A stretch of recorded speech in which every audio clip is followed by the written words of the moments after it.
अस्सलाम वालेकुम एवरीवन। आज की वीडियो बहुत छोटी सी है लेकिन है बहुत ही ख़ास, क्योंकि है इसमें आपकी एक प्रॉब्लम का सोल्यूशन। चना चाट या आलू चाट वगैरह हर एक को पसंद होती है और सभी शौक से बनाते और खाते हैं। और इसका मज़ा जिस चीज़ से दुबाला होता है वो है ढेर सारी पापड़ी। समटाइम्स ऐसा होता है कि चाट तो बन जाती है लेकिन पापड़ी घर पर अवेलेबल नहीं होती है। तो अब आपने बिल्कुल भी परेशान नहीं होना है।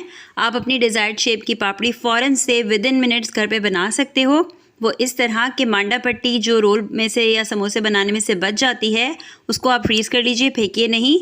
या अगर ऐसा नहीं है, बची भी नहीं है, तो 2-4 रोल पट्टी मंगाकर आप फ्रीज़ कर लीजिए। और जब भी ऐसा वक्त आए जब आपको पापड़ी की ज़रूरत हो तो आप उसे अपनी डिज़ायर्ड शेप में कट करके ऑयल में गर्मा गर्म फ्राई कर लीजिए। ऑयल को अपने गरम बहुत ज़्यादा तेज़ नहीं करना होता। फ्राइंग का जो बेस्ट तरीका होता है अच्छा ब्राउन कलर लाने के लिए, गोल्डन कलर लाने के लिए, वो ये है कि ऑयल जो है वो नॉर्मल गर्म हो, यानी ना ज़्यादा उसमें बबल्स बन रहे हों, ना ही वो बिल्कुल ठंडा पड़ा हुआ हो। तो आपने उस ऑयल में फ्राई करना है कट किए हुए पीसेस को।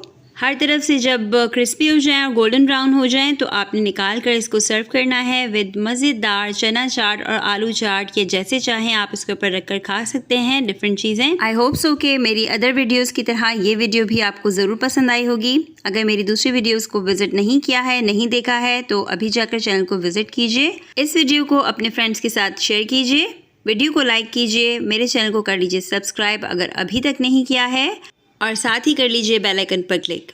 मिलते हैं किसी नई वीडियो में। टिल देन अल्लाह हाफिज़।